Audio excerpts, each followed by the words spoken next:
नमस्कार दोस्तों।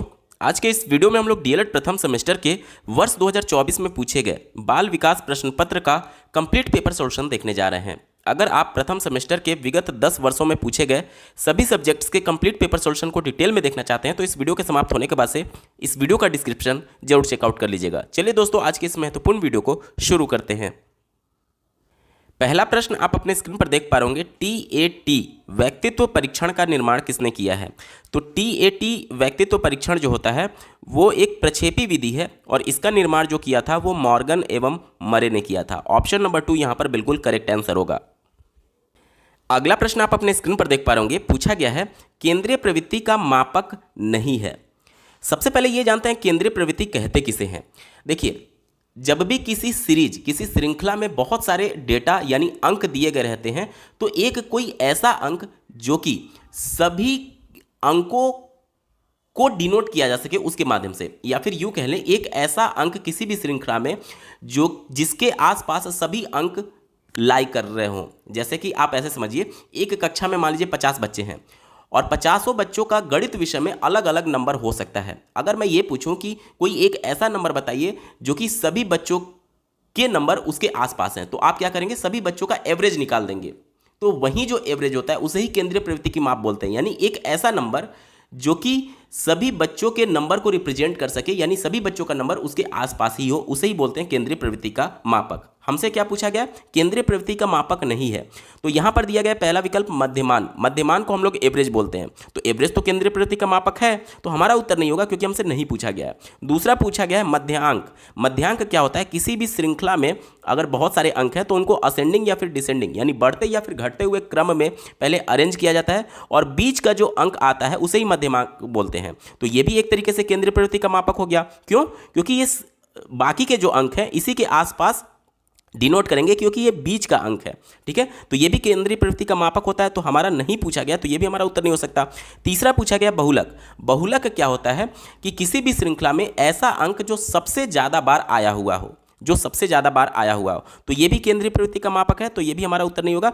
लेकिन प्रसार की अगर हम लोग बात करें तो मान लीजिए कोई एक श्रृंखला है 2, 5, 8, 20, 100, 500, तो इस श्रृंखला का प्रसार क्या बोला जाएगा। इस श्रृंखला का प्रसार जो सबसे छोटी अंक है और सबसे बड़ी अंक है, सबसे छोटी और सबसे बड़ी संख्या के बीच के डिफरेंस को ही हम लोग प्रसार बोलते हैं। तो 500 में से 2 घटा देंगे तो हमारा क्या आ जाएगा, 498, ये इसका प्रसार हो जाएगा। तो ये जो प्रसार होता है वो केंद्रीय प्रवृत्ति का मापक नहीं है। केंद्रीय प्रवृत्ति का मापक उस अंक को बोलते हैं जिसके आसपास श्रृंखला के सभी अंक लाई कर रहे हो, या फिर वो अंक जो कि पूरी कक्षा के अंकों को रिप्रेजेंट कर सके। तो प्रसार जो होता है वो डिफरेंस होता है, इसलिए केंद्रीय प्रवृत्ति का मापक नहीं है। और चूंकि हमसे नहीं वाला पूछा गया है इसीलिए ऑप्शन नंबर 4 प्रसार हमारा सही जवाब हो जाएगा। अगला प्रश्न पूछा गया है संवेग का प्रकार नहीं है। संवेग का मतलब इमोशन। अब देखिए, प्रेम जो होता है वो एक इमोशन है, तो हमसे नहीं पूछा गया, तो ये हमारा उत्तर नहीं होगा। क्रोध भी एक इमोशन है, तो ये भी हमारा उत्तर नहीं होगा। और भय भी एक इमोशन है।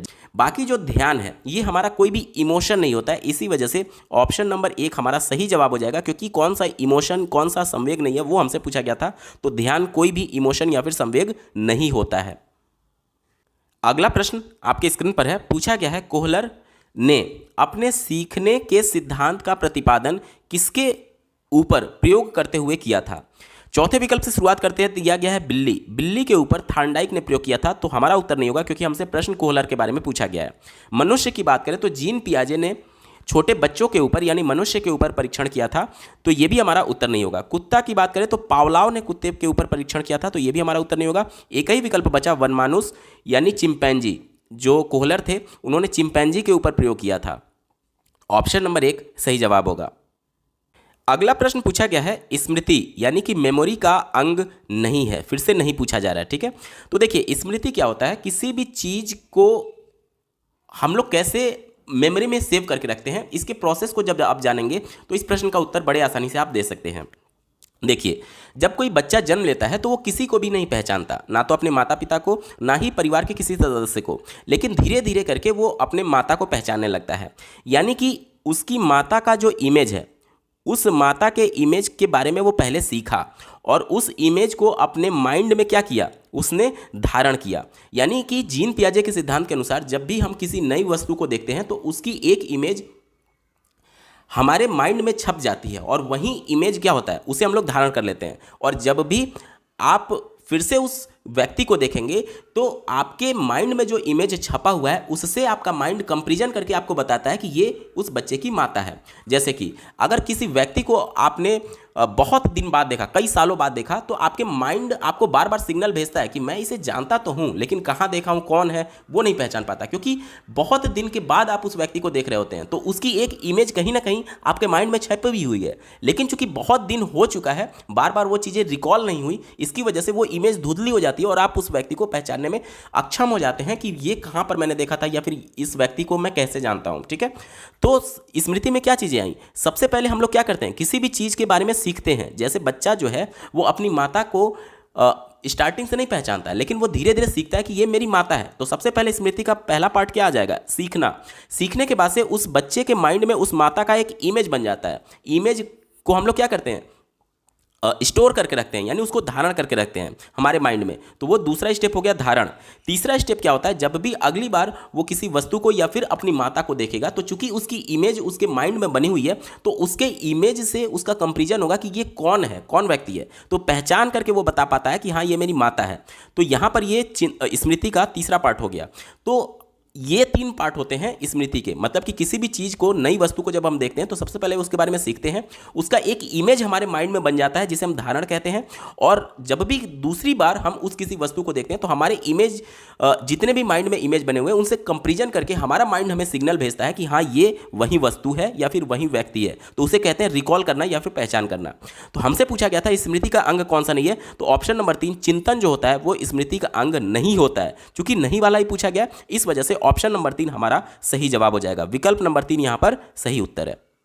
चलिए बढ़ते हैं अगले प्रश्न की तरफ। पूछा गया है कल्पना की सामग्री स्मृतियां हैं, यह स्टेटमेंट किसका है? तो ये जो कथन है वो बोरिंग एवं अदर्स का है। ऑप्शन नंबर 1 इसका सही उत्तर है। अगला प्रश्न आपके स्क्रीन पर है, किसी परिस्थिति में प्राप्त ज्ञान प्रशिक्षण का अन्य किसी दूसरी परिस्थिति में उपयोग करना क्या कहलाता है? देखिए, अगर मैं आपसे बोलूं कि एक त्रिभुज के तीनों अंतः कोणों का योग 180 अंश होता है, ये x मान लेते हैं, ये y मान लेते हैं, ये z मान लेते हैं, तो तीनों अंतः कोणों का योग x plus Y plus Z का जो योग होता है वो कितना होता है? 180 अंश होता है। ये मैंने आपको एक प्रमेय बता दिया। उसके बाद से अगला मैंने प्रश्न पूछा कि मान लीजिए एक त्रिभुज है जिसमें ये मान लेते हैं 60 अंश का है, ये मान लेते हैं 70 अंश का है, तो ये कोण कितने अंश का होगा?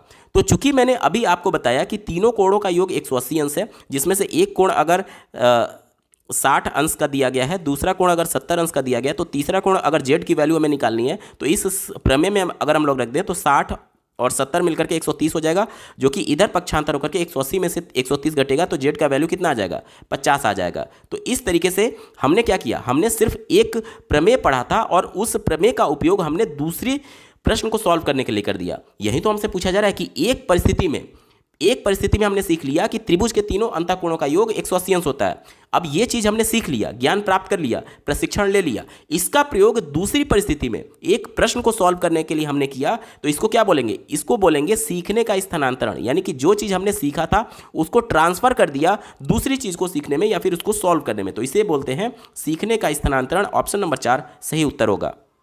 अगला प्रश्न आपके स्क्रीन पर है, पूछा गया है बहुलक के लिए संकेताक्षर का प्रयोग होता है।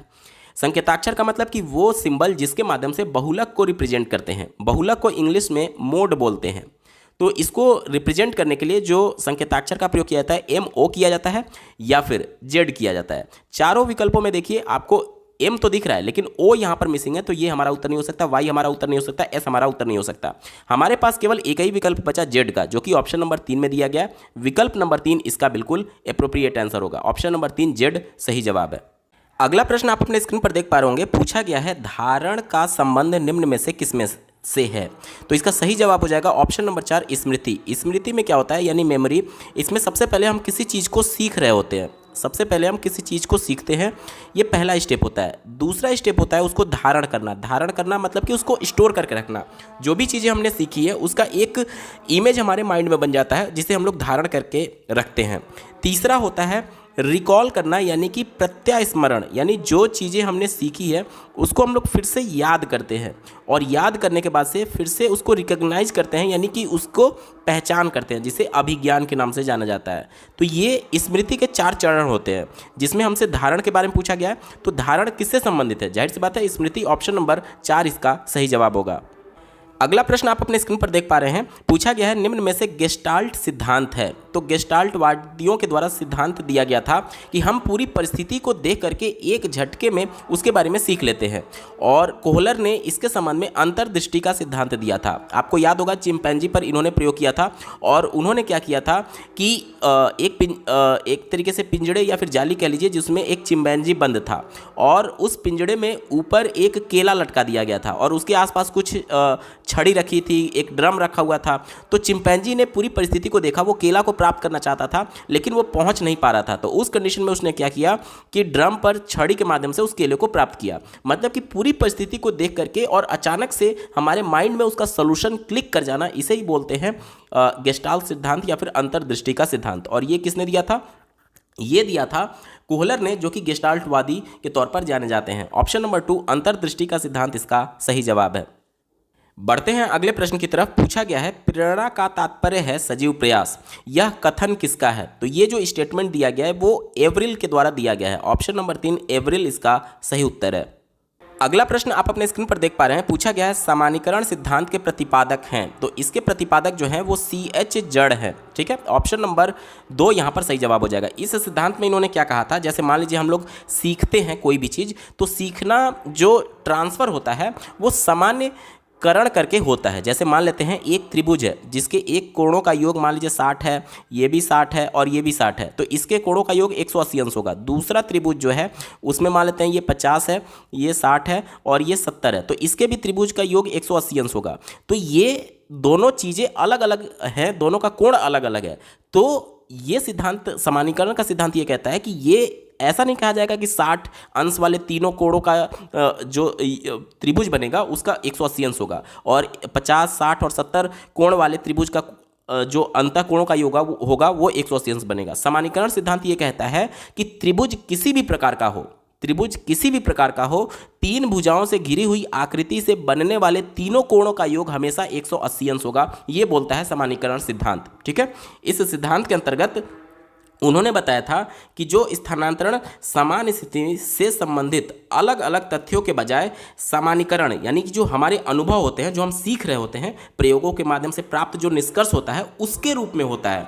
ये अलग अलग त्रिभुज में अलग अलग कोणों के योगों का 180 अंश इस तरीके से ट्रांसफर नहीं होगा सीखने का, बल्कि ये ट्रांसफर होगा कि किसी भी प्रकार का त्रिभुज क्यों ना हो, किसी भी प्रकार का त्रिभुज क्यों ना हो, उसके सभी अंतः कोणों का योग हमेशा 180 अंश होता है। इसे ही सामान्यीकरण का सिद्धांत कहते हैं, और ये दिया था CH जड़ ने। ऑप्शन नंबर 2 सही उत्तर है। बढ़ते हैं अगले प्रश्न की तरफ। पूछा गया है रोसाक स्याही धब्बा परीक्षण में कुल कितने कार्ड होते हैं? तो इसमें कार्ड की संख्या 10 होती है, जिसमें से जो 5 कार्ड होते हैं वो कलरलेस होते हैं, रंगहीन होते हैं, यानी कि वो काले और सफ़ेद रंग के होते हैं, ब्लैक एंड वाइट कह लीजिए, ठीक है। दूसरा जो कार्ड होता है वो 2 कार्ड जो होते हैं वो काले और लाल रंग के होते हैं, काले और लाल रंग के। और बचा हुआ जो 3 कार्ड है वो आपके बहुरंगी होते हैं, जिसमें अलग अलग कलर होते हैं, हरे कलर, नीला कलर, नारंगी कलर, गुलाबी कलर, और इन सब का ये मिश्रण होता है, तो ये बहुरंगी होते हैं। तो इस तरीके से रोसाक स्याही धब्बा परीक्षण में टोटल 10 कार्ड है, जिसमें से 5 काले और सफ़ेद रंग के, 2 काले और लाल रंग के, और 3 कार्ड जो होते हैं वो कई कलर्स के मिश्रण होते हैं। तो हमसे पूछा गया था कार्ड की कुल संख्या कितनी होती है, तो ऑप्शन नंबर 3 10 इसका सही उत्तर होगा।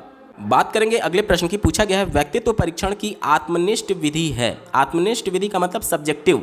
इसमें क्या होता है कि हम डिटेल में उस व्यक्ति के बारे में, जिसके व्यक्तित्व का परीक्षण हम लोग कर रहे हैं, उससे प्रश्न पूछकर या फिर उसके आसपास के लोगों, जैसे उनके माता पिता, उनके आस पड़ोस के लोगों से उनके बारे में प्रश्न पूछ करके हम उनके व्यक्तित्व का निर्धारण कर रहे होते हैं। तो आत्मनिष्ठ परीक्षण में क्या होता है कि इन चारों विकल्पों में ऑप्शन नंबर 4 जीवन इतिहास विधि यहाँ पर बिल्कुल सही है। जैसे कई बार आप लोगों ने देखा होगा कि कोई अपराधी जब पकड़ा जाता है तो वो कहाँ से पढ़ाई किया था, उसके जन्म के समय उसका बिहेवियर कैसा था, वो सारी चीज़ों का अध्ययन किया जाता है। तो इसमें जीवन इतिहास विधि में क्या होता है, जब बच्चा जन्म लेने से पहले माता के गर्भ में जब वो था, गर्भ धारण से लेकर के जन्म के बाद की जो उसकी जिस तरीके से बिहेवियर उसका चेंज हुआ, उन सब के बारे में माता और उसके आसपास के लोग जो हैं उनसे प्रश्न पूछ करके उसके व्यक्तित्व का परीक्षण किया जाता है। जैसे कि कई अपराधी जब पकड़े जाते हैं तो देखा होगा आपने, न्यूज़ में दिखाता है कि वो किस विद्यालय में पढ़ा है, वहाँ के टीचर से उसके बिहेवियर के बारे में जाना जाता है, वो जहाँ रहता है, बचपन में जहाँ रहता था उसके आस पड़ोस के लोगों के बारे में उसके बारे में पूछा जाता है कि उसका बिहेवियर कैसा था। तो इसमें क्या होता है जीवन इतिहास विधि में कि हम उसके जीवन के इतिहास के बारे में विभिन्न लोग जो कि उससे जुड़े हुए हैं उनसे उनके व्यक्तित्व के बारे में पूछ करके एक रिपोर्ट तैयार करते हैं उसके व्यक्तित्व के संबंध में। ये होता है आत्मनिष्ठ विधि। ठीक है, तो ऑप्शन नंबर 4 जीवन इतिहास विधि इसका बिल्कुल सही उत्तर होगा। बहुविकल्पीय में अंतिम प्रश्न आप अपने स्क्रीन पर देख पा रहे होंगे, पूछा गया है जो प्रेरक सीखे जाते हैं उसे कहते हैं। सीखने का मतलब कि हम ज्ञान को अर्जित कर रहे हैं। तो कोई भी चीज़ जब सीखा जाता है तो यानी कि हम उसके बारे में ज्ञान को अर्जित कर रहे हैं। तो यहाँ पर ये प्रेरक कैसा हो जाएगा, अर्जित प्रेरक हो जाएगा। ऑप्शन नंबर 2 सही उत्तर है। दोस्तों यहाँ से अति लघुत्तरीय प्रश्न शुरू हो रहे हैं। 16वां प्रश्न आप अपने स्क्रीन पर देख पा रहे होंगे, पूछा गया है CAT परीक्षण किस आयु वर्ग के बच्चों के व्यक्तित्व का मूल्यांकन करने के लिए प्रयुक्त होता है। तो ये इसका उत्तर हो जाएगा 3 से 11 वर्ष के बच्चों का मूल्यांकन, व्यक्तित्व का मूल्यांकन CAT परीक्षण के माध्यम से किया जाता है। ठीक है, उत्तर हो जाएगा 3 से 11 वर्ष। थोड़ा सा इसके बारे में जान लेते हैं। CAT का फुल फॉर्म होता है चिल्ड्रेन ए परसेप्शन टेस्ट। इसमें क्या होता है कि 10 कार्ड होते हैं और 10 कार्ड पर अलग अलग जानवरों का चित्र बना होता है। अब बच्चे की पर्सनालिटी को जांचने के लिए जो एक्सपर्ट होते हैं उनके माध्यम से एक एक करके कार्ड दिखाया जाता है और उस कार्ड पर जो चित्र देखते हैं बच्चे, उससे उनको एक कहानी बनाने के लिए बोला जाता है। अब मान लेते हैं कि वहाँ पर 2 जानवर हैं, 2 जानवरों का फिगर है और दोनों जानवर आपस में लड़ रहे हैं। तो अगर उसके घर में कुछ इस तरीके का कलह होगा और वो जानवरों को लड़ते हुए देखेंगे तो वो उससे मिलता जुलता स्टोरी बनाएंगे, जिससे क्या होगा कि उनके व्यक्तित्व के बारे में वो जो एक्सपर्ट है वो जान पाएगा। तो सिंपली बच्चों के पर्सनालिटी के बारे में जानने के लिए ये परीक्षण बनाया गया था, जिसमें 10 कार्ड होते हैं, जिसमें अलग अलग जानवरों के चित्र बनाए गए रहते हैं और उन्हीं को देख करके बच्चों से कहानी बनाने के लिए बोला जाता है और उन कहानियों के आधार पर उस बच्चे का व्यक्तित्व तय किया जाता है। तो हमसे प्रश्न में सिर्फ इतना ही पूछा गया था कि किस आयु वर्ग के लिए ये मूल्यांकन बनाया गया। तो 3 से लेकर के 11 वर्ष के लिए ये CAT परीक्षण व्यक्तित्व का मूल्यांकन करने के लिए बनाया गया है। ठीक है, अगला प्रश्न पूछा गया है शारीरिक विकास को प्रभावित करने वाले 4 कारक बताइए। तो इसमें पहला कारक आप लिख सकते हैं अनुवांशिकता। अनुवांशिकता का मतलब कि जो माता पिता से जीन्स के माध्यम से बच्चों में उनके गुण ट्रांसफ़र होते हैं उसे हम लोग अनुवांशिकता बोलते हैं। अब जैसे आप देखिए कोई बच्चा है तो उसकी हाइट जो है वो उनके माता पिता से अधिकांश केसेस में डिसाइड होती है। जैसे किसी के माता पिता हाइट में कम है तो उनके बच्चे भी हाइट में छोटे रह जाते हैं। किसी के माता पिता हाइट में बहुत अच्छे हैं तो उनके बच्चे भी हाइट में उनकी अच्छी हाइट होती है। यानी कि आनुवांशिकता जो होता है वो हमारे शारीरिक विकास को पूरी तरीके से प्रभावित करता है। पहला कारक हो गया आनुवांशिकता। दूसरा होता है पोषण। अब मान लेते हैं कि कोई एक बच्चा है जिसको पौष्टिक आहार नहीं मिल रहा है, यानी कि उसका सही से पोषण नहीं हो पा रहा है, तो भी उसका शारीरिक विकास जो है इससे प्रभावित होगा। ठीक है, तो दूसरा कारक हो गया आपका पोषण। तीसरा होता है शारीरिक गतिविधि। मान लीजिए कोई एक बच्चा है जो कि बहुत आलसी है, दिन भर घर में लेटा रहता है, सोया रहता है, तो उसका शारीरिक विकास उस तरीके से नहीं होगा जिस तरीके से एक खेल कूद में शामिल होने वाले बच्चे का होता है। मतलब कि जितना आप शारीरिक गतिविधि करेंगे, जैसे देखिए जो जिम में लोग जाते हैं उनका शरीर अगर आप देखेंगे तो काफ़ी गठीला हो जाता है, काफ़ी सुडौल और मजबूत दिख रहा होता है, यानी कि वो शारीरिक गतिविधि कर रहे हैं, इसकी वजह से उनका शारीरिक विकास क्या हो रहा है, प्रभावित हो रहा है। ठीक है, तो तीसरा कारक क्या लिखेंगे, शारीरिक गतिविधि। और चौथा कारक आपको लिखना है वातावरण। अब मान लीजिए कि इन्वायरमेंट ही ऐसा है जिसकी वजह से शारीरिक डेवलपमेंट डायरेक्टली प्रभावित हो रही है। जैसे कि अगर आप देखेंगे नेपाल के लोगों की हाइट थोड़ी सी कम होती है और उनके नाक चपटे होते हैं, या फिर अगर आप चाइना के लोगों को देखेंगे तो उनकी आंखें छोटी छोटी होती हैं। तो ये किसके वजह से प्रभाव हो रहा है, उनके वातावरण के हिसाब से। वहाँ का इन्वायरमेंट ही ऐसा है कि वहाँ चाइना के लोगों की आंखें छोटी छोटी हो जाती हैं, या फिर नेपाल के लोगों की हाइट कम रह जाती है। तो ये क्यों हो रहा है, ये वातावरण की वजह से। तो हमसे 4 कारक पूछा गया था शारीरिक विकास को प्रभावित करने वाले। पहला कारक हो जाएगा आनुवांशिकता, दूसरा पोषण, तीसरा शारीरिक गतिविधि और चौथा वातावरण। ये 4 प्रमुख कारक हैं जो कि शारीरिक विकास को डायरेक्टली प्रभावित करते हैं। ठीक है, चलिए बढ़ते हैं अगले प्रश्न की तरफ। दिया गया है जीन पियाजे के संज्ञानात्मक विकास सिद्धांत के 4 अवस्थाओं के नाम लिखिए। तो पहला अवस्था होता है संवेदी गामक अवस्था जिसका उम्र होता है, एज ग्रुप होता है 0 से 2 साल। दूसरा होता है पूर्व संक्रियात्मक अवस्था जिसका एज ग्रुप उन्होंने 2 से 7 साल बताया था। तीसरा उन्होंने बताया था मूर्त संक्रियात्मक अवस्था जिसका 7 से 11 वर्ष उन्होंने बताया था। और चौथा बताया था उन्होंने अमूर्त संक्रियात्मक अवस्था जिसका एज ग्रुप 11 प्लस उन्होंने बताया था। तो टोटल 4 अवस्थाएं बताई थी उन्होंने, संवेदी गामक, पूर्व संक्रियात्मक, मूर्त संक्रियात्मक और अमूर्त संक्रियात्मक, और उसका एज ग्रुप मैंने यहाँ पर लिख दिया है। ठीक है, चलिए बढ़ते हैं अगले प्रश्न की तरफ। दिया गया है संवेग व्यक्ति की उत्तेजित अवस्था है, यह परिभाषा किस मनोवैज्ञानिक ने दी है? ये जो स्टेटमेंट है ये वुडवर्थ के द्वारा दिया गया था, तो इसका जवाब क्या हो जाएगा? संवेग व्यक्ति की उत्तेजित अवस्था है, यह परिभाषा वुडवर्थ मनोवैज्ञानिक ने दी है। ठीक है, उत्तर हो जाएगा वुडवर्थ। अगले प्रश्न की बात करेंगे, बुद्धि लब्धि निकालने का सूत्र लिखिए।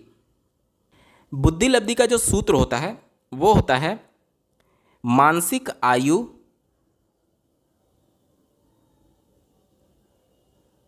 डिवाइडेड बाई वास्तविक आयु मल्टीप्लाई बाई 100। अब मानसिक आयु का मतलब क्या हो गया कि मान लेते हैं कि कोई एक बच्चा 8वीं कक्षा में है, 8वीं कक्षा में है और वो 10वीं कक्षा के प्रश्न को सॉल्व कर ले रहा है, यानी कि एक्चुअल एज उसका कक्षा 8 में उसका एज कितना होगा? आज के अगर शिक्षा नीति के हिसाब से देखेंगे तो 6 साल में बच्चा कक्षा 1 में जाता है, तो 8 में कितनी कक्षा में जाएगा? 14 साल का जब वो होगा तो वो कक्षा 8 में होगा, तो 10 में कितनी साल का होगा? वो 16 साल का।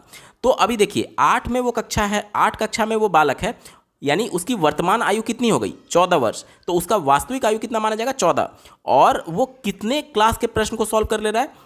10वीं कक्षा के प्रश्न को सॉल्व कर ले रहा है, यानी कि उसका जो मानसिक आयु है, मेंटल एज है, वो कितना है? 16 वर्ष है। यानी कि एक्चुअल एज उसकी 14 साल है, लेकिन 16 साल के बच्चे के बराबर के प्रश्नों को सॉल्व कर पा रहा है। यानी कि मानसिक आयु की जगह पे हम लोग 16 रख देंगे और वास्तविक आयु की जगह पर हम लोग 14 रख देंगे और गुणे 100, इसी को सॉल्व कर लेंगे तो जो भी वैल्यू आएगी वो उस बच्चे का बुद्धि लब्धि सूत्र हो जाएगा। तो हमें ये कैलकुलेशन नहीं करना है, बस मैं आपको समझाने के लिए बता रहा था। एक्चुअली में बुद्धि लब्धि का सूत्र बस इतना ही होता है, बुद्धि लब्धि बराबर मानसिक आयु बटे वास्तविक आयु गुणे 100। उम्मीद करता हूँ आपको बेहतर ढंग से समझ में आया होगा। अगला प्रश्न पूछा गया है, बिने साइमन बुद्धि परीक्षण कब बनाया गया? बिने साइमन बुद्धि परीक्षण जो है वो वर्ष 1905 में बनाया गया था और इसमें 3 से लेकर के 15 साल के आयु के बच्चों का बुद्धि परीक्षण करने के लिए ये टेस्ट बनाया गया था। ठीक है, तो इसका जवाब क्या हो जाएगा? 1905 वर्ष। अगला प्रश्न पूछा गया है, व्यक्तित्व मापन की कोई 2 प्रक्षेपी विधियों का नाम लिखिए।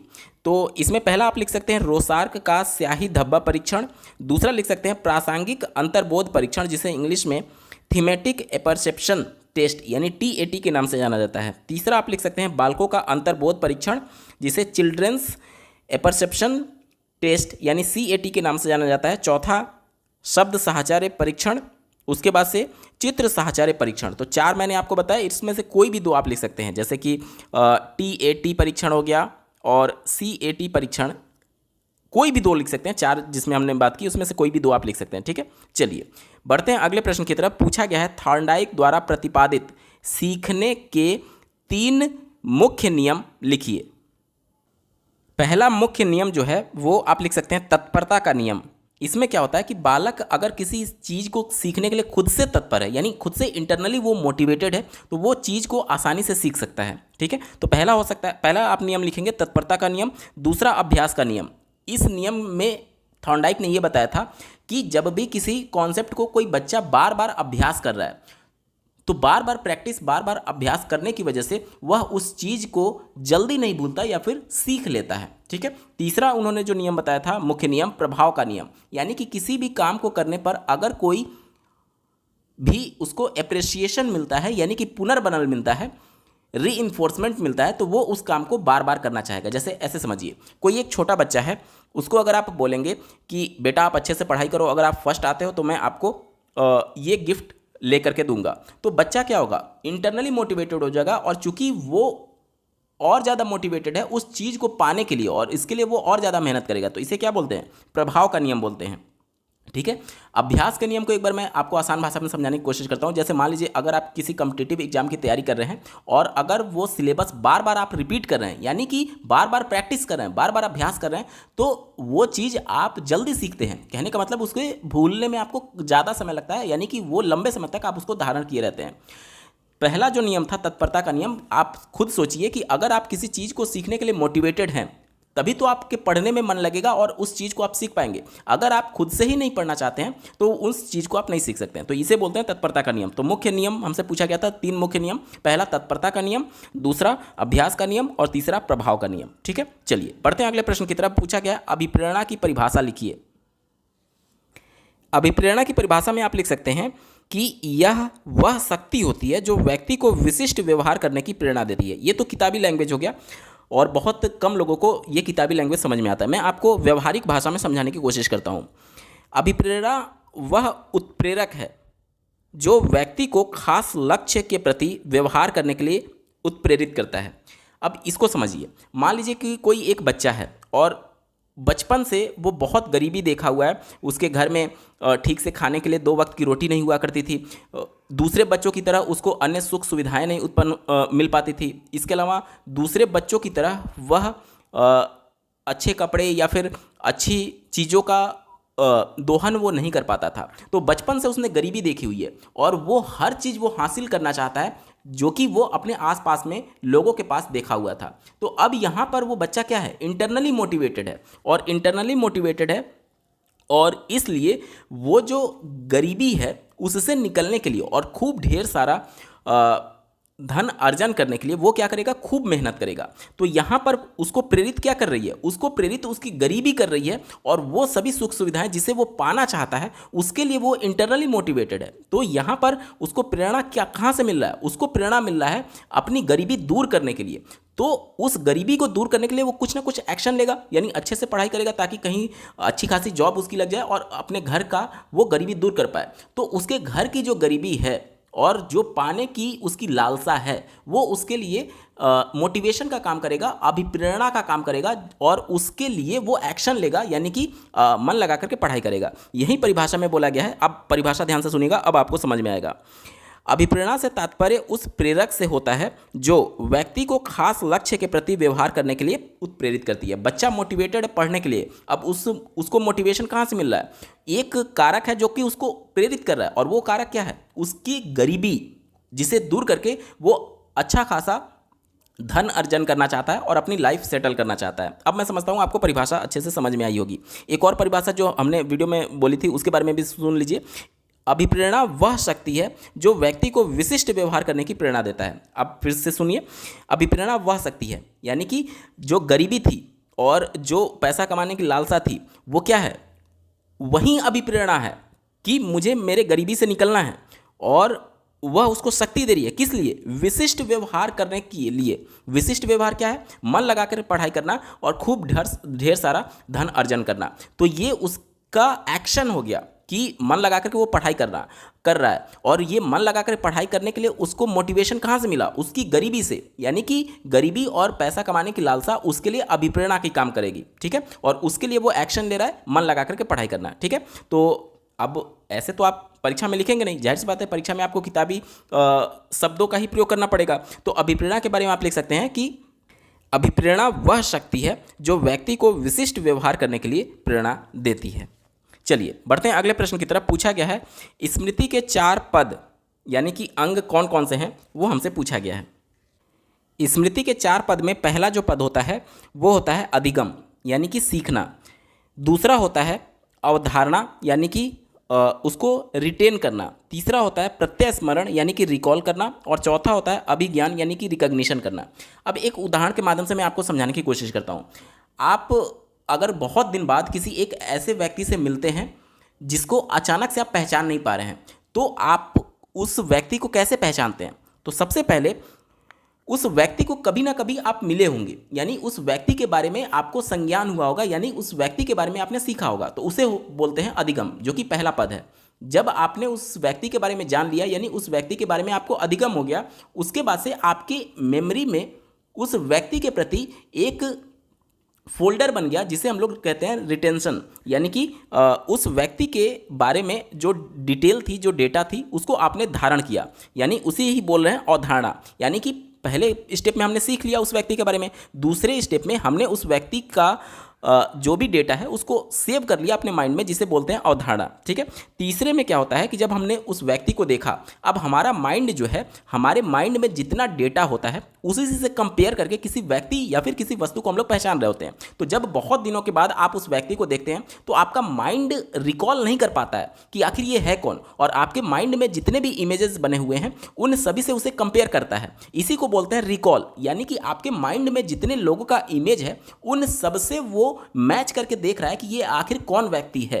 तो इसे बोलते हैं रिकॉल, यानी कि प्रत्यास्मरण। और चौथा स्टेप होता है अभिज्ञान, यानी कि रिकॉग्निशन। जब आपका माइंड, आपके माइंड में जितने भी इमेज सेव हैं उनमें से कंपेयर करके एक पर्टिकुलर इमेज के बारे में आपको बताता है कि हाँ ये पर्टिकुलर ये व्यक्ति हैं, तो उसे ही बोलते हैं रिकॉग्निशन, यानी कि अभिज्ञान करना, यानी कि पहचान करना। यानी कि बहुत सारे आपके माइंड में जो इमेज थे उसमें से एक व्यक्ति सटीक अगर आपने उसके बारे में जान लिया तो उसे ही बोलते हैं अभिज्ञान, यानी कि रिकॉग्निशन करना। ठीक है। तो यही होता है स्मृति के 4 घटक। एक बार फिर से मैं रिपीट कर देता हूं। पहला होता है अधिगम, दूसरा अवधारणा, तीसरा प्रत्यास्मरण और चौथा अभिज्ञान। ठीक है। चलिए अगला प्रश्न आपके स्क्रीन पर है, मध्यमान ज्ञात करने का सूत्र लिखिए। मध्यमान को ही मीन बोलते हैं और इसे ही आम भाषा में औसत के नाम से जाना जाता है। तो इसका जो सूत्र हो जाएगा, यानी कि मध्यमान बराबर x डिवाइडेड बाई n, जहाँ पर ये जो x है वो क्या है, समूह में उपस्थित आंकड़ों का योग, और बटे जो n है वो क्या है, समूह में उपस्थित आंकड़ों की संख्या। जैसे मान लेते हैं कि कोई एक आंकड़ा हमारे पास दिया गया है जिसमें टोटल 5 डेटा हमारे पास अवेलेबल है, जैसे 2, 7, 8, 3, 4। और अगर हमसे बोला जाए कि इसका मध्यमान निकालिए तो हम लोग कैसे करेंगे, इन सबको जोड़ देंगे, यानी 2, 7, 9, 9, 8, 17, 17, 3, 20, 20 और 4, 24 हो गया, divided by number of total यहाँ पर जितने भी हमारे पास आंकड़े होंगे उन सबको जोड़ करके, तो कितने हैं, 5 हैं। तो इसमें 5 से डिवाइड कर देंगे तो जो भी वैल्यू आएगी वो हमारा क्या हो जाएगा, मीन हो जाएगा, यानी कि मध्यमान हो जाएगा। यानी सीधे तौर पर आप ये समझ लीजिए कि दिए गए यहाँ पर जो भी श्रृंखला दी गई है उसमें जितने भी पद हैं उन सबको जोड़ करके पदों की संख्या से भाग देने को ही हम लोग मध्यमान बोलते हैं, और इसका सूत्र यहीं आपको लिखना है। ठीक है। उम्मीद करता हूँ अच्छे से समझ में आया होगा। चलिए बढ़ते हैं अगले प्रश्न की तरफ। पूछा गया है, मनोवैज्ञानिक डॉक्टर जोन्स ने बाल विकास को कितनी अवस्थाओं में विभाजित किया है, नाम लिखिए। इसका जवाब हो जाएगा टोटल 4 अवस्थाओं में उन्होंने बाल विकास को विभाजित किया था। पहला उनका अवस्था था शैशवाकाल अवस्था, जिसके बारे में उन्होंने बताया था 0 से लेकर के, यानी जन्म से लेकर के 5 से 6 साल की एज तक उन्होंने शैशवाकाल बताया था। दूसरा उन्होंने बाल्यकाल बताया था, जिसका एज ग्रुप उन्होंने 6 से 12 साल एज ग्रुप के लिए बताया था। तीसरा उन्होंने किशोरावस्था बताया था 12 से लेकर के 18 साल, और चौथा उन्होंने प्रौढ़ावस्था बताया था 18 प्लस वर्ष के बच्चों के लिए। तो टोटल 4 अवस्थाएं बताई थी बाल विकास की उन्होंने, पहला शैशवाकाल, दूसरा बाल्यकाल, तीसरा किशोरावस्था और चौथा प्रौढ़ावस्था। ठीक है। और उन सबका एज ग्रुप यहाँ पर मैंने आपके लिए लिख दिया। ठीक है। चलिए बात करेंगे अगले प्रश्न की। दिया गया है, पावलोव का संबद्ध प्रतिक्रिया सिद्धांत हेतु किस जानवर का प्रयोग किया गया था। तो इसका जवाब हो जाएगा कुत्ता के लिए। इन्होंने क्या किया कि एक पिंजड़े में कुत्ते को बंद कर दिया। ठीक है। और कुछ देर बाद वो कुत्ते को भोजन देते थे, और भोजन देते समय वो एक घंटी बजाते थे। अब क्या करते थे, ये इसी प्रक्रिया को कई बार उन्होंने रिपीट किया। कुत्ता क्या था, जब भी भोजन देखता था तो उसके मुंह से लार टपकने लगता था। ठीक है। अब चूंकि भोजन देते समय एक घंटी बजाई जाती थी, तो कुछ समय बाद जब ये प्रक्रिया बार बार रिपीट किया गया तो कुत्ते के मन में ये बैठ गया कि जब भी भोजन मुझे मिलता है उससे पहले घंटी बजाई जाती है, यानी कि उसने लार टपकाने के लिए अब भोजन का इंतजार नहीं किया, केवल घंटी अगर बजने लगी तो उसे ये समझ में आ गया कि अब मुझे भोजन मिलेगा, और वो लार टपकाने लगता था। यहाँ पर पावलोव ने क्या किया कि जो एक्चुअल में स्टिमुलस था, यानी जो उद्दीपक था जो कि कुत्ते को प्रेरित कर रहा था लार टपकाने के लिए, वो क्या था? एक्चुअल वो भोजन था। भोजन को ही देख करके तो वो अनुक्रिया कर रहा था, यानी कि लार टपका रहा था। तो यहाँ पर उद्दीपक यानी कि उस कुत्ते को कार्य करने के लिए प्रेरित कौन कर रहा है? भोजन कर रहा है, और भोजन को ही देख करके वो लार टपका रहा था। तो अनुक्रिया क्या हो गया? लार टपकाना। तो यहाँ पर भोजन को किससे रिप्लेस कर दिया गया था? भोजन को रिप्लेस कर दिया गया था घंटी से। क्यों? क्योंकि अब कुत्ता बिना भोजन देखे केवल घंटी की आवाज़ सुन करके उसके मन में ये बैठ गया कि अब मुझे भोजन मिलने ही वाला है, इस वजह से वो लार टपकाने लगा। तो जो एक्चुअल स्टिमुलस था, जो एक्चुअल उद्दीपक था, उसको एक आर्टिफिशियल उद्दीपक से रिप्लेस कर दिया गया। इसीलिए इसको बोलते हैं संबद्ध प्रतिक्रिया सिद्धांत, यानी कि ये वाला जो उद्दीपक था इसको संबद्ध कर दिया गया एक आर्टिफिशियल उद्दीपक से, घंटी से। इसीलिए इसको बोलते हैं संबद्ध प्रतिक्रिया सिद्धांत। और ये किस जानवर पर किया गया था? कुत्ते पर किया गया था। उत्तर हो जाएगा कुत्ता। चलिए, अगला प्रश्न पूछा गया, सूझ या अंतर्दृष्टि का सिद्धांत के प्रतिपादक कौन है? तो ये जो सिद्धांत दिया गया था ये कोहलर के द्वारा दिया गया था, ठीक है। और इसमें उन्होंने एक चिंपैंजी पर प्रयोग किया था। इसमें उन्होंने क्या बताया था कि एक पिंजड़े में उन्होंने चिंपैंजी को बंद कर दिया और पिंजड़े के बाहर केला रखा हुआ था और वहीं पर पास में वो छड़ी रखे हुए थे। तो चिंपैंजी ने क्या किया? छड़ी लेकर के और उसके मदद से केले को प्राप्त कर लिया और केला खा लिया। दूसरे प्रयोग में उन्होंने क्या किया कि पिंजड़े में ही ऊपर उन्होंने केले को टांग दिया था और वहाँ पर एक बॉक्स रखा था। चिंपैंजी को फिर से भूख लगा और उसने क्या किया? बॉक्स को केले के नीचे रखा और उस पर चढ़ करके केले को प्राप्त कर लिया। तो यहाँ पर वो ये सिद्ध करना चाहते थे कोहलर कि इससे पहले थॉर्नडाइक ने अपना जो भी उनका अधिगम सिद्धांत था वो उन्होंने दे दिया था, प्रयत्न एवं भूल का सिद्धांत, जिसमें उन्होंने ये बताया था कि जो मनुष्य होते हैं वो बार बार गलती करके सीखते हैं, ठीक है। तो यहाँ पर कोहलर ये सिद्ध करना चाहते थे कि मनुष्य को सीखने के लिए गलती करने की आवश्यकता नहीं है। और इसीलिए उन्होंने ये बताया कि चिंपैंजी को जब भूख लगा तो वो गलती नहीं किया, बल्कि सीधे वो छड़ी के माध्यम से केले को प्राप्त कर लिया या फिर बॉक्स पर चढ़ करके केले को प्राप्त कर लिया। इसे ही बोलते हैं अंतर्दृष्टि या फिर सूझ का सिद्धांत, जिसमें कोहलर ने यह बताया कि कोई नई चीज़ सीखने के लिए बार बार गलती करने की जरूरत नहीं है, बल्कि पूरे सिचुएशन को देख करके अचानक से हमारा माइंड जो है वो क्लिक करता है कि हाँ इसका सोल्यूशन ये होगा। मतलब कि पूरे सिचुएशन को देख करके अचानक से उस सिचुएशन या फिर उस प्रॉब्लम का सॉल्यूशन मिल जाना ही सूझ का सिद्धांत या फिर अंतर्दृष्टि का सिद्धांत कहा जाता है। और इसको किसने दिया था? इसका प्रतिपादक कौन है? कोहलर है, ठीक है। तो उत्तर हो जाएगा कोहलर। चलिए, बात करेंगे अगले प्रश्न की। आलपोर्ट के अनुसार व्यक्तित्व की परिभाषा क्या है? अब चूंकि यहाँ पर हमें एक मनोवैज्ञानिक का नाम दे दिया गया है और इन्हीं का व्यक्तित्व का परिभाषा पूछा जा रहा है, तो हम अपनी तरफ से कुछ भी नहीं लिख सकते। इनका जो स्टेटमेंट है व्यक्तित्व को लेकर के, वहीं एग्जैक्टली वर्डिंग्स हमें लिखनी होंगी। तो आलपोर्ट ने जो परिभाषा दिया था व्यक्तित्व का, इसमें उन्होंने ये बताया था कि व्यक्तित्व व्यक्ति के भीतर उन मनोशारीरिक गुणों का गत्यात्मक संगठन है जो वातावरण से अपूर्व समायोजन को निर्धारित करता है। एक बार मैं फिर से रिपीट करता हूँ। आलपोर्ट ने व्यक्तित्व की परिभाषा ऐसे बताई थी, व्यक्तित्व व्यक्ति के भीतर उन मनोशारीरिक गुणों का गत्यात्मक संगठन है जो वातावरण से अपूर्व समायोजन को निर्धारित करता है। दोस्तों, यहाँ से लघुत्तरीय प्रश्न शुरू हो रहा है। 31वां प्रश्न आप अपने स्क्रीन पर देख पा रहे होंगे, विस्मृति का अनभ्यास का सिद्धांत क्या है? ये जो सिद्धांत है विस्मृति का अनभ्यास का सिद्धांत, ये एबिंगहॉस के द्वारा दिया गया था। इसमें उन्होंने ये बताया था कि जब कोई सीखी गई चीज़ को बहुत दिनों तक हम लोग प्रैक्टिस नहीं करते हैं, यानी अभ्यास नहीं करते हैं, तो वो चीज़ें धीरे धीरे हमारे माइंड से भूलने लगती है, विस्मृत होने लगती है। एक उदाहरण के माध्यम से मैं आपको समझाने की कोशिश करता हूँ। मान लेते हैं कि आपने किसी एक व्यक्ति को देखा, तो उस व्यक्ति की एक इमेज आपके माइंड में छप जाता है, और जब वो दोबारा व्यक्ति आपके सामने आता है तो आपके माइंड में जितने भी इमेज हैं उनसे वो कंपेयर करके आपका माइंड आपको सिग्नल भेजता है कि ये पर्टिकुलर ABC जो भी व्यक्ति वो होंगे वो व्यक्ति हैं। आपका माइंड आपको सिग्नल भेजता है और आप उस व्यक्ति को पहचान लेते हैं, रिकॉल कर लेते हैं। लेकिन कई बार आपने ऐसा महसूस किया होगा कि जब कोई व्यक्ति बहुत वर्षों के बाद, बहुत सालों के बाद आपके सामने आता है, तो आपके मन में ये चल रहा होता है कि मैं इस व्यक्ति को कहीं देखा तो हूँ, लेकिन आप उसे पहचान नहीं पाते हैं। ये क्यों हो रहा है? क्योंकि वो व्यक्ति बार बार आपके सामने नहीं आ रहा था, यानी कि उसका अभ्यास आपने बार बार नहीं किया, वो सीखी हुई चीज़ बार बार आपके सामने नहीं आ रही थी। इस वजह से वो आपके माइंड से स्किप होने लगा, यानी विस्मृत होने लगा, आप उस चीज़ को भूलने लगे। यही होता है विस्मृति का अनभ्यास का सिद्धांत, यानी कि सीखी गई वस्तु को अगर बार बार हम लोग प्रयास या फिर अभ्यास के माध्यम से रिपीट नहीं करते हैं तो धीरे धीरे वो हमारे माइंड से स्किप होने लगता है, हम उसे भूलने लगते हैं। इसी को बोलते हैं विस्मृति का अनभ्यास का सिद्धांत। ठीक है, चलिए बढ़ते हैं अगले प्रश्न की तरफ। दिया गया है सीखने का पठार के क्या कारण है और इन्हें दूर करने के उपाय बताइए।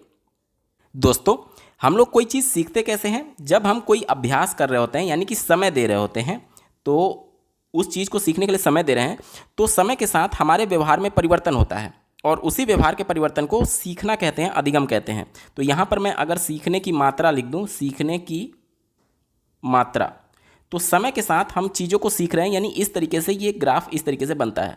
लेकिन एक समय ऐसा आता है कि जब हम समय भी दे रहे हैं, सीखना भी चाहते हैं, लेकिन वो कॉन्सेप्ट हमें समझ में नहीं आता है, तो इस तरीके से ग्राफ जो है वो ऐसे होने लगता है। यहाँ से यहाँ तक का ग्राफ ध्यान से देखिएगा, हमने यहाँ पर इस चीज़ को सीखने के लिए समय दिया, यानी अभ्यास किया, तो यहाँ से यहाँ तक का जो सीखने का मात्रा है, आप देख पा रहे होंगे कि यहाँ से यहाँ तक ग्रोथ हो रहा है, यानी कि कुछ ना कुछ नया चीज़ सीखा जा रहा है समय के साथ। लेकिन यहाँ से यहाँ वाला टाइम पीरियड देखिएगा, ये वाला जो ग्राफ है वो समय को दिखा रहा है। तो यहाँ से यहाँ तक अगर आप देखेंगे तो समय तो हमारा बीत रहा है, लेकिन जो सीखने की मात्रा है वो यहाँ से यहीं पर कांस्टेंट है, कुछ भी नया हम नहीं सीख पा रहे हैं। यानी कि समय के साथ या फिर प्रयास के साथ सीखने की मात्रा में बढ़ोतरी ना होना, इसे ही बोलते हैं सीखने का पठार। ठीक है, अब हमसे पूछा जा रहा है कि इन्हें दूर करने के क्या उपाय हैं। पहले इनका कारण क्या है इसके बारे में बात कर लेते हैं। तो इनके प्रमुख कारणों में आप लिख सकते हैं कार्यों की जटिलता, मतलब कि जैसे मान लीजिए कोई प्राइमरी का बच्चा है और कक्षा 1 में वो ABCD सीखा, उसके बाद से स्मॉल ABCD सीखा, वो चीज़ें उसके लिए फैमिलियर थी, क्योंकि जो प्री प्राइमरी है यानी LKG UKG से वो पढ़ता हुआ ये आ रहा है, तो उसके लिए वो चीज़ें फैमिलियर थी। वो LKG का जो क्लास था वो समय के साथ उसने अच्छा ग्रोथ दिखाया, अच्छा सीखा। लेकिन जैसे ही नया कॉन्सेप्ट आता है तो वहाँ पर सीखने की गति जो है वो थोड़ी सी धीमी हो जाती है, रुक जाती है। यानी कि कार्यों की जटिलता, यानी कि वो कॉन्सेप्ट अब उसके लिए जटिल है, जिसकी वजह से सीखने में उसको कठिनाई आ रही है। तो इसे ये प्रमुख कारण होता है।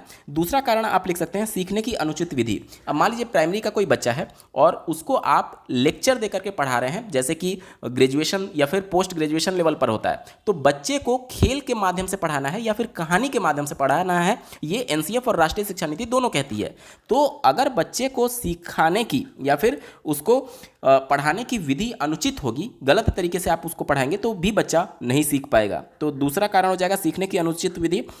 तीसरा हो जाता है शारीरिक सीमा। अब मान लीजिए कोई एक बच्चा है, बच्चा ही नहीं कोई भी, आप बड़े व्यक्ति हैं, अगर लगातार 2 घंटा 3 घंटा आप बैठ करके पढ़ाई करने लगेंगे तो आपका शरीर भी आपका साथ नहीं देगा।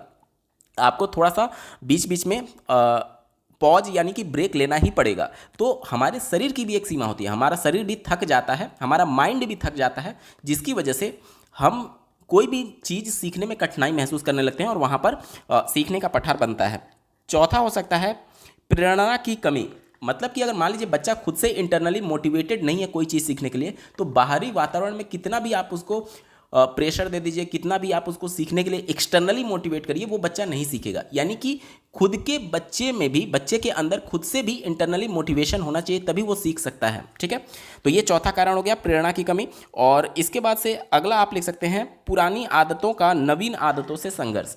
मान लेते हैं कि कोई एक बच्चा है जो कि कोई कॉन्सेप्ट सीखा हुआ है, अब उस कॉन्सेप्ट में अगर उसने गलत चीज़ें सीख ली हैं, गलत अवधारणा सीख ली है, तो जब भी उस कॉन्सेप्ट को आप नए तरीके से बताएंगे तो बच्चा पुरानी चीज़ों से उसको कंपेयर कर रहा होता है, इस वजह से थोड़ा सा उसको सीखने में समस्या आती है। तो ये कुछ प्रमुख कारण है। मैं एक बार फिर से आपको हेडिंग बता देता हूँ। सबसे पहले आप लिखेंगे कार्यों की जटिलता, दूसरा सीखने की अनुचित विधि, तीसरा शारीरिक सीमा, चौथा प्रेरणा की कमी और पांचवा पुरानी आदतों का नवीन आदतों से संघर्ष। ये तो हमारा हो गया कारण। अब अगला प्रश्न पूछा गया था इन्हें दूर करने के उपाय बताइए।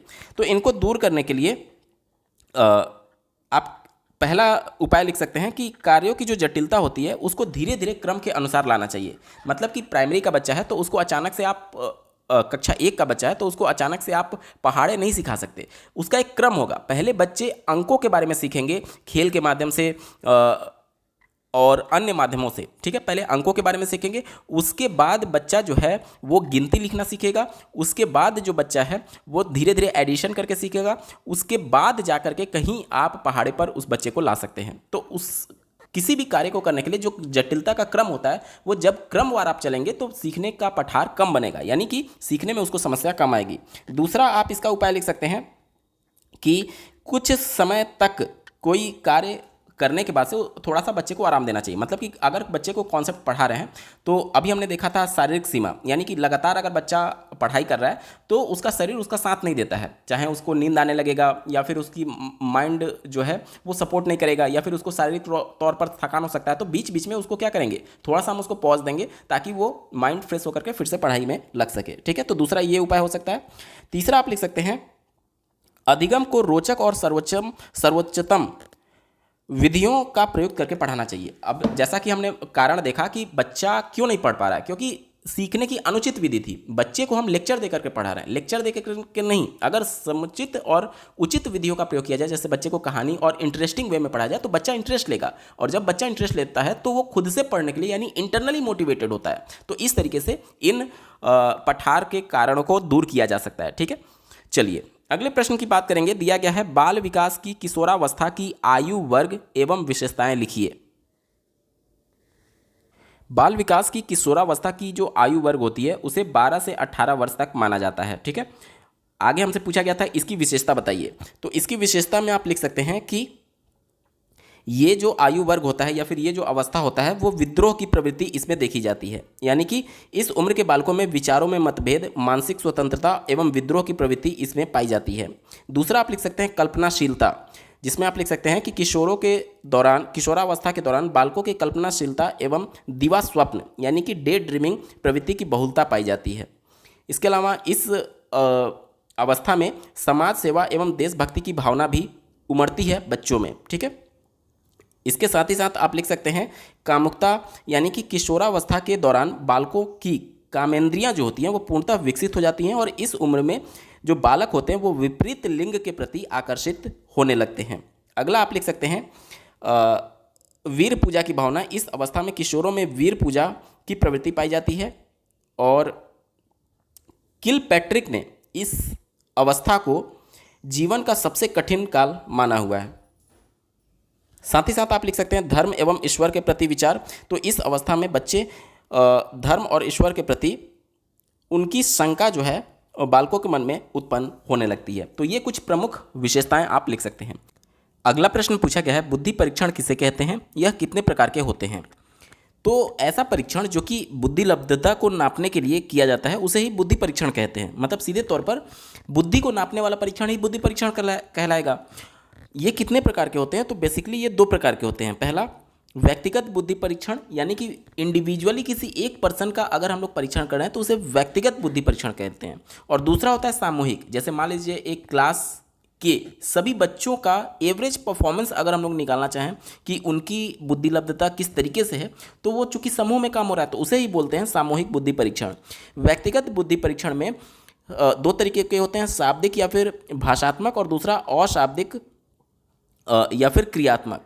शाब्दिक में आपका होता है बिने साइमन परीक्षण, स्टैनफोर्ड बिने परीक्षण, और अशाब्दिक में होता है आपका भाटिया क्रियात्मक परीक्षण, आकार फलक परीक्षण, ये सभी होते हैं। ठीक है, और जब आप सामूहिक बुद्धि परीक्षण की बात करते हैं तो इसमें सामूहिक शाब्दिक या फिर भाषात्मक परीक्षण होता है और सामूहिक अशाब्दिक क्रियात्मक परीक्षण। तो सामूहिक शाब्दिक परीक्षण में आर्मी अल्फा परीक्षण, आर्मी जनरल वर्गीकरण परीक्षण, और इसके अलावा टर्मन मानसिक योग्यता समूह परीक्षण शामिल है। और सामूहिक अशाब्दिक में आर्मी बीटा परीक्षण, इसके अलावा शिकागो अशाब्दिक परीक्षण, कैटल संस्कृति मुक्ल बुद्धि परीक्षण, ये सभी इसमें मुख्य रूप से शामिल है। ठीक है, तो हमसे ये पूछा गया था बुद्धि परीक्षण किसे कहते हैं और ये कितने प्रकार के होते हैं। तो बेसिकली आप 2 प्रकार लिख सकते हैं, व्यक्तिगत बुद्धि परीक्षण और सामूहिक बुद्धि परीक्षण, और उसके बाद से उसके अंदर शाब्दिक और अशाब्दिक करके दोनों में लिख सकते हैं और उसमें एक एक उदाहरण आप लिख देंगे। तो चूंकि ये 2 नंबर का प्रश्न है तो पूरे नंबर आपको मिल जाएंगे। ठीक है, अगले प्रश्न की बात करते हैं। दिया गया है अधिगम की प्रभावशाली विधियों में से किन्हीं 2 का वर्णन कीजिए। अधिगम यानी सीखने के लिए कौन सी विधि प्रभावशाली है, इसमें से कोई 2 का वर्णन हमें करना है। पहला हो सकता है करके सीखना। इसमें क्या होता है कि बालक को स्वतंत्र रूप से छोड़ देते हैं और वो स्वयं करके सीख रहा होता है, तो ये पहली प्रभावशाली विधि आप लिख सकते हैं, करके सीखना। दूसरा आप लिख सकते हैं अनुकरण करके सीखना। सीखने की इस प्रक्रिया का आरंभ शैशवावस्था से ही हो जाता है, क्योंकि बच्चा जब छोटा रहता है तो उसी समय वो अपने बड़ों का अनुकरण करता है, कैसे बड़े जैसे कर रहे होते हैं उसी का वो नकल कर रहा होता है, यानी उनको देख करके वो सीख रहा होता है। तो पहला आप लिख सकते हैं करके सीखना और दूसरा अनुकरण करके सीखना। ठीक है, चूंकि हमें दो ही के बारे में पूछा गया, इसके अलावा भी मैं आपको बता देता हूं, जैसे निरीक्षण करके सीखना, परीक्षण करके सीखना, सामूहिक विधियों द्वारा सीखना। तो इनमें से कोई भी दो विधि का आप वर्णन कर सकते हैं। ठीक है, चलिए बढ़ते हैं अगले प्रश्न की तरफ। दिया गया है अच्छी स्मृति की विशेषताएं कौन कौन सी होती हैं।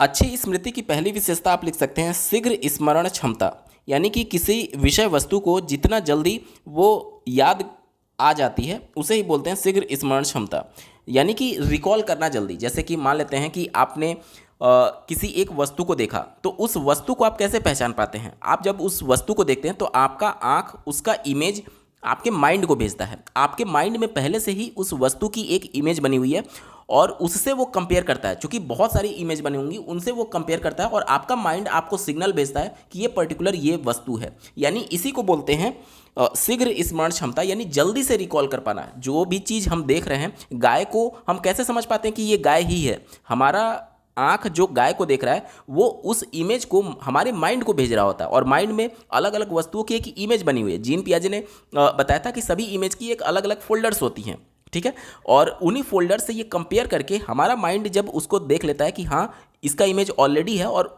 वो माइंड हमें सिग्नल भेजता है कि ये गाय का इमेज है, और उस तरीके से हम गाय को पहचान पाते हैं। तो ठीक है, तो पहला स्मृति की विशेषता क्या हो जाएगी, शीघ्र स्मरण क्षमता, यानी जल्दी से हम रिकॉल कर पाएँ जब भी कोई नई वस्तु देख रहे होते हैं। तो दूसरा होता है शीघ्र अधिगम, यानी कि किसी भी विषय वस्तु को एक बार में ही सुन करके याद कर लेना अच्छी स्मृति की विशेषता होती है, यानी जल्दी सीख लेना, इसे शीघ्र अधिगम कहते हैं।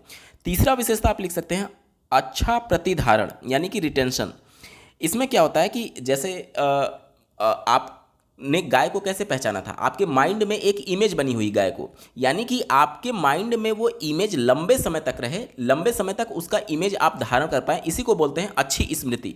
क्योंकि जब आपका माइंड उस इमेज को आपके माइंड में लंबे समय तक रखेगा, तभी तो जब आप उसे देखेंगे तो उसको पहचान पाएंगे, रिकॉल कर पाएंगे। ठीक है, तो तीसरी विशेषता आप लिख सकते हैं अच्छा प्रतिधारण, यानी कि गुड रिटेंशन। चौथा लिख सकते हैं व्यर्थ की बातों को भूलना। अब एक व्यक्ति जो है या फिर एक बच्चा जो है दिन भर में 50 चीज़ें देख रहा होता है, 50 चीज़ें सीख रहा होता है, उनमें से कुछ चीज़ें जो कि उनके लिए व्यर्थ हैं। जैसे मान लीजिए बच्चा कहीं खेल रहा है और किसी बच्चे ने दूसरे बच्चे ने गाली दे दी, तो गाली भी उसके माइंड में इफेक्ट डालती है। अब ये बच्चे के लिए व्यर्थ चीज़ है और उस गाली को उसे याद नहीं करना है बल्कि उसे भूल जाना है। तो ये अच्छी स्मृति की बात है कि व्यर्थ की बातें जो होती हैं उसे बच्चा धारण ना कर ले बल्कि उसे भूल जाए। तो इसीलिए बोलते हैं अच्छी स्मृति की क्या विशेषता है, व्यर्थ की बातों को भूलना। पांचवा विशेषता आप लिख सकते हैं त्वरित एवं सटीक पहचान। अब जैसे मान लेते हैं आप बहुत दिनों के बाद, बहुत वर्षों के बाद किसी एक ऐसे व्यक्ति को देख रहे हैं जिसका इमेज आपके माइंड में है, लेकिन आप उसे पहचान नहीं पा रहे हैं। आपने कई बार महसूस किया होगा कि एक व्यक्ति आपको अचानक से मिल गया, आपका माइंड आपको पहचानने की कोशिश करता है कि ये वो व्यक्ति है, लेकिन आप पहचान नहीं पाते हैं। क्यों? क्योंकि आपके माइंड में जो पहले से उस व्यक्ति की इमेज बनी हुई थी वो बहुत धुंधली हो गई है। क्यों धुंधली हो गई है? क्योंकि बहुत लंबे अरसे बाद आपने उसे देखा। तो इसे ही बोलते हैं रिकॉल ना कर पाना। अगर आपकी स्मृति अच्छी होती तो आप उसे रिकॉल कर पाते, यानी उस व्यक्ति की इमेज को देख करके पहचान पाते कि हाँ ये पर्टिकुलर वही व्यक्ति है। तो अच्छी स्मृति क्या है? अच्छी स्मृति ये होती है जिसमें त्वरित हम उस व्यक्ति को पहचान पाए, यानी कि हम इमेज से कंपेयर करके हमारा माइंड हमको सिग्नल भेज पाए। ठीक है, तो ये 5 विशेषताएं आप लिख सकते हैं। अगले प्रश्न की बात करेंगे, सीखने सिखाने में स्थानांतरण के महत्व को स्पष्ट कीजिए। सबसे पहले समझ लेते हैं कि सीखने में स्थानांतरण क्या होता है। तो जैसे मान लीजिए अगर मैंने आपको एक कॉन्सेप्ट बताया कि त्रिभुज के तीनों अंतः कोणों का योग 180 अंश होता है, और मैंने आपके सामने एक प्रश्न रखा कि मान लेते हैं ये एक त्रिभुज है जिसमें ये कोण मान लीजिए 70 अंश का है, ये कोण मान लीजिए 50 अंश का है। अगर मैं आपसे ये पूछूं कि ये कोण कितने अंश का होगा, तो अभी जो मैंने प्रमेय आपको बताया कि त्रिभुज के तीनों अंतः कोणों का योग 180 अंश होता है, उस कॉन्सेप्ट का यूज करके आप इस प्रश्न को सॉल्व कर लेंगे। यानी कि 180 में से इन दोनों कोणों को घटा देंगे, यानी कि 120 अगर आप घटाते हैं तो ये वाला कोण हमें पता चल जाएगा कि ये वाला कोण हमारा 60 अंश का है। ये प्रश्न को कैसे आपने सॉल्व किया? जो कॉन्सेप्ट आपने पहले सीख लिया है कि त्रिभुज के तीनों अंतः कोणों का योग 180 अंश होता है, उसी का प्रयोग आपने किया। यानी कि यहाँ पर क्या हो रहा है, जो चीज़ आपने सीख सीख लिया है उसी सीखे हुए कॉन्सेप्ट को आपने ट्रांसफर किया दूसरे प्रश्न को सीखने के लिए या फिर दूसरे कॉन्सेप्ट को सीखने के लिए। इसे ही बोलते हैं सीखने सिखाने में स्थानांतरण। अब इसका महत्व हमसे पूछा जा रहा है, तो पहला महत्व आप लिख सकते हैं, स्थानांतरण से मानसिक शक्तियों का विकास होता है जिसका प्रयोग हम अन्य कार्यों में करते हैं। जैसे एक कॉन्सेप्ट हमने सीख लिया, अब दूसरा कार्य करने जा रहे हैं, अगर वो उससे सिमिलर है तो जाहिर सी बात है उस कार्य को करने में हमें आसानी होगी। वही चीज़ यहाँ पर बोला जा रहा है कि मानसिक शक्तियों का यहाँ पर विकास होता है। दूसरा आप लिख सकते हैं, दो विषयों में समानता होने पर स्थानांतरण अधिक होता है। जैसे गणित का ज्ञान अगर आपको हो गया और उस गणित के कॉन्सेप्ट का यूज आप फिजिक्स में कर रहे हैं तो फिजिक्स समझना आपके लिए आसान हो जाएगा। ठीक है, तो दूसरा आप यहाँ पर इसके महत्व को लिख सकते हैं। तीसरा आप लिख सकते हैं, स्थानांतरण के द्वारा किसी कार्य को अभ्यास करने से प्राप्त होने वाले प्रशिक्षण या दूसरी परिस्थिति में प्रयोग किया जाता है। जैसे मान लीजिए कि विद्यालय में सीखे गए जोड़, घटाना, गुणा, भाग आदि का प्रयोग बाजार में चीज़ों को खरीदते समय करते हैं। अब जैसे मान लीजिए कि बच्चा स्कूल में पढ़ करके आया 2 + 2 = वो 4 पढ़ करके आया। अब ये कॉन्सेप्ट वो सीख लिया है। अब अगर मान लेते हैं कि वो दुकान पर गया टॉफ़ी खरीदने, 2 टॉफ़ी उसको मिला, घर पर आया तो उनकी माता ने 2 टॉफ़ी और उसको दे दिया। अब टोटल टॉफ़ी उसके पास कितना हुआ वो कैसे निकालेगा? वो इन दोनों को जोड़ करके 4 निकाल लेगा, जो कि कॉन्सेप्ट उसने कैसे सीखा था? विद्यालय में सीखा था। वही बातें यहाँ पर कही जा रही हैं। ठीक है, तो इस तरीके से आप इनका 3-4 महत्व लिख सकते हैं। ठीक है, चलिए बढ़ते हैं अगले प्रश्न की तरफ। पूछा गया है, उभयमुखी व्यक्तित्व से क्या तात्पर्य है? एक मनोवैज्ञानिक थे युंग, उन्होंने व्यक्तित्व का वर्गीकरण किया और इन्होंने 3 व्यक्तित्व के प्रकार बताए थे, 3 तरीके के व्यक्ति बताए थे। पहला उन्होंने बताया था बहिर्मुखी। ठीक है, बहिर्मुखी में उन्होंने ये बताया था कि ये ऐसे व्यक्ति होते हैं जो कि बाहरी समाज से ज़्यादा इंटरेक्शन करते हैं। ठीक है, और बाहरी जगत में वो ज़्यादा रुचि रखते हैं, लोगों से मिलना जुलना उनको पसंद होता है, इंटरेक्शन करना पसंद होता है, वो भीड़ को देख करके घबराते नहीं है। ठीक है, तो ये बहिर्मुखी व्यक्तित्व हो गया। दूसरा उन्होंने बताया था अंतर्मुखी।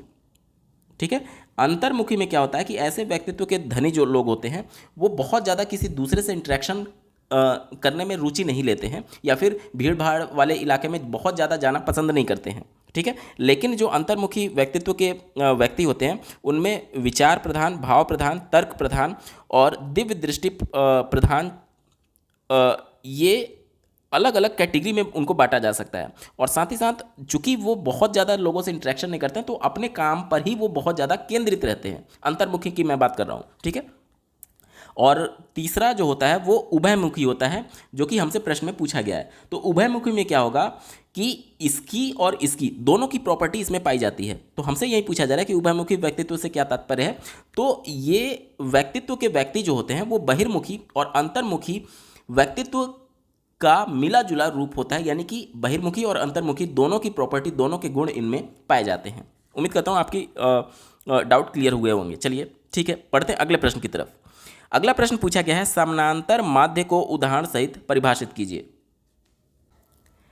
समांतर माध्य के बारे में लिख सकते हैं कि किसी संख्यात्मक श्रेणी के सभी पदों के योग को उन पदों की कुल संख्या से विभाजित करने पर प्राप्त होने वाला जो औसत मूल्य होता है उसे ही समांतर माध्य बोलते हैं।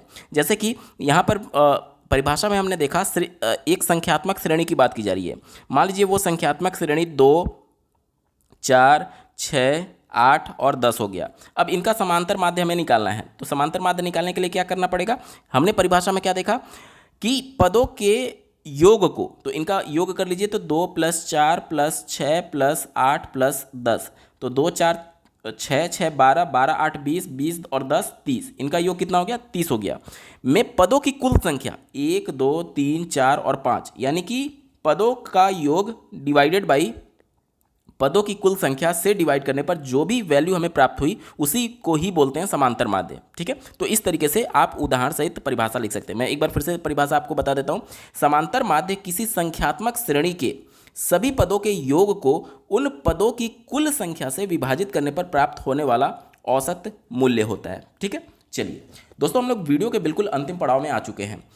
आपको अभी तक का ये वीडियो कैसा लगा कमेंट के माध्यम से जरूर बताइएगा, क्योंकि आपका एक कमेंट मुझे मोटिवेट करेगा ऐसे ही महत्वपूर्ण वीडियो लाने के संदर्भ में।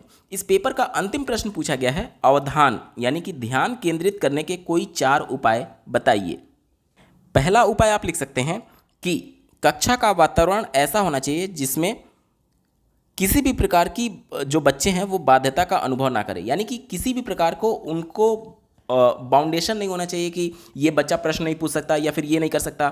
यानी जितना फ्री आप छोड़ेंगे, बच्चा जितना इंटरेस्टेड होगा उतना ही कक्षा में वो ध्यान केंद्रित करेगा पढ़ने में। ठीक है, तो पहला ये लिख सकते हैं। दूसरा आप लिख सकते हैं, शिक्षकों को छात्रों का ध्यान अपनी ओर आकृष्ट करने के लिए शिक्षण की उचित विधि का प्रयोग करना चाहिए। अब मान लीजिए प्राइमरी का बच्चा है, कक्षा 1 से 5 का बच्चा है, उसको आप लेक्चर दे करके पढ़ा रहे हैं, तो क्या वो ध्यान केंद्रित कर पाएगा? नहीं कर पाएगा, क्योंकि वो उसमें इंटरेस्ट ही नहीं लेगा। बच्चा ध्यान कब देता है? जब वो उसमें इंटरेस्ट लेता है। यानी कि जो शिक्षण विधि एज ए टीचर हम अपना रहे हैं वो बच्चे के मानसिक स्तर के हिसाब से होना चाहिए। यानी कि या तो हमें उन्हें कहानी के माध्यम से या फिर खेल के माध्यम से पढ़ाएं। तो वहीं यहाँ पर कहा जा रहा है कि शिक्षक को छात्रों का ध्यान अपनी ओर आकृष्ट करने के लिए शिक्षण की उचित विधि का प्रयोग करना चाहिए। ठीक है, तो दूसरा उपाय लिख सकते हैं कि उचित शिक्षण विधि का प्रयोग करना चाहिए। ठीक है, तीसरा आप लिख सकते हैं कि भाषा जो है वो आसान होना चाहिए। ऐसा नहीं कि प्राइमरी का बच्चा है आप उसके लिए बहुत कठिन कठिन शब्दों का प्रयोग कर रहे हैं। नहीं, बच्चा जब तक उस चीज़ को समझेगा नहीं तब तक उसमें इंटरेस्ट ही नहीं लेगा, और बहुत कठिन शब्दों का प्रयोग कर लेंगे तो बच्चा उस चीज़ को नहीं समझ पाएगा। इसीलिए कहा जा रहा है कि कठिन की जगह आसान भाषा का प्रयोग करना चाहिए। ठीक है, इसके बाद से अगला आप लिख सकते हैं कि बच्चों को कुछ फिगर्स या फिर कुछ ऐसे पेपर्स या फिर कुछ ऐसे चार्ट्स के माध्यम से पढ़ाना चाहिए जिससे से बच्चा उन चीज़ों से कोरिलेट कर पाए। जैसे मान लीजिए बच्चा जब पहली बार कक्षा में जाता है, कक्षा 1 में, तो वो हो सकता है कोई वस्तु ना देखा हो, और बच्चे की एज जो है वो अमूर्त चिंतन के लिए अभी उसका मानसिक स्तर ठीक नहीं है। मतलब कि कोई एक चीज़ जिसके बारे में आप बच्चे को पढ़ा रहे हैं वो अमूर्त तौर पर नहीं सोच सकता, इसलिए जरूरी है कि आप उसको फिजिकल तौर पर दिखा करके पढ़ाइए। अब मान लीजिए आप हाथी के बारे में पढ़ा रहे हैं, तो हाथी तो फिजिकल क्लास में लाया नहीं जा सकता है, जाहिर सी बात है उसको चार्ट पेपर के माध्यम से या फिर फिगर के माध्यम से, चित्र के माध्यम से बच्चों को दिखाएंगे। तो इस तरीके से बच्चों का ध्यान आकर्षित किया जा सकता है। ठीक है, तो ये 4 उपाय हमने देख लिए। दोस्तों ये पेपर पूरा सॉल्व हो चुका है। आपको ये पेपर का सॉल्यूशन कैसा लगा? साथ ही साथ अगर आप अब तक जितने भी डीएलएड प्रथम सेमेस्टर के पेपर हुए हैं उन सबका complete paper solution year wise detail में देखना चाहते हैं तो इस वीडियो का डिस्क्रिप्शन जरूर चेकआउट कर लीजिएगा। इस वीडियो को देखने के लिए आपका बहुत बहुत धन्यवाद। भगवान करे आपका दिन शुभ हो।